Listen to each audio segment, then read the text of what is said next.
প্রিয় ছাদ বাগানীরা, মাটির ঘর ছাদ বাগানে আপনাদেরকে স্বাগতম। আমি ড্রাম এবং জিও ব্যাগের স্থায়িত্ব এবং পার্থক্য, সুবিধা অসুবিধা আপনাদেরকে সরজমিনে দেখাতে চলেছি। একটু ভিডিওটা ধৈর্য ধরে দেখেন। একটা ড্রামের ভিতরে এটা থাই একটা আমড়া লাগানো আছে। 2.5 বছর হবে আমি লাগাইছি এই আমড়ার চারাটা। এখানে সব সময় ফুল এবং ফল থাকে। এই যে দেখতেছেন গুটি আসছে অলরেডি, এক পাশে গুটি আছে, আরেক পাশে এই যে ফুল। হ্যাঁ, ফুল প্রায় অনেক ফুল ভেঙেও দিই, কারণ এত ফুল রাখলে গাছের গ্রোথ কমে যায়। হ্যাঁ, কোথাও একটু বড় সাইজ আছে, একদম তুলে ফেলছি এক চালান। এখন ফুল এবং ছোটো গুটি আছে। এটা একটা নীল কালারের ড্রামে লাগানো আছে।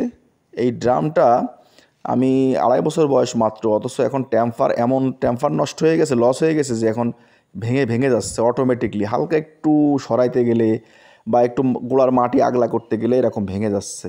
এখন পানি দিতে পারি না, পানি ওই ভাঙা দিয়ে পানি সব পড়ে যায়।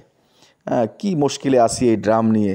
এখন এই চারাটা আমি কিসে শিফট করব, তাই না? একটা সমস্যা না?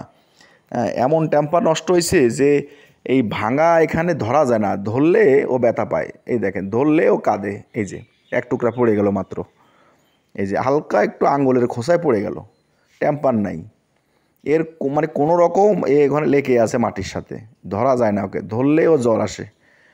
এই ড্রামটা অথচ তার বিকল্প হিসাবে এই যে জিও ব্যাগ আছে, পাশেই একটা চায়না 3 লেবু গাছ লাগানো। এটারও বয়স 2.5 বছর হবে অনুমান।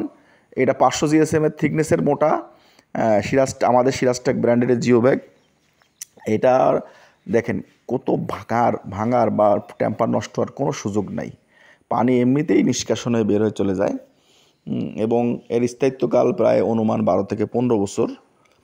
এটা বেগুন গাছ লাগানো আছে একটা জিও ব্যাগে। এটা হলো গ্রে কালারের 600 জিএসএমের ব্যাগ। সকলকে ধন্যবাদ। স্ক্রিনে দেখা নাম্বারে ব্যাগ লাগলে ইনশাল্লাহ নক করেন।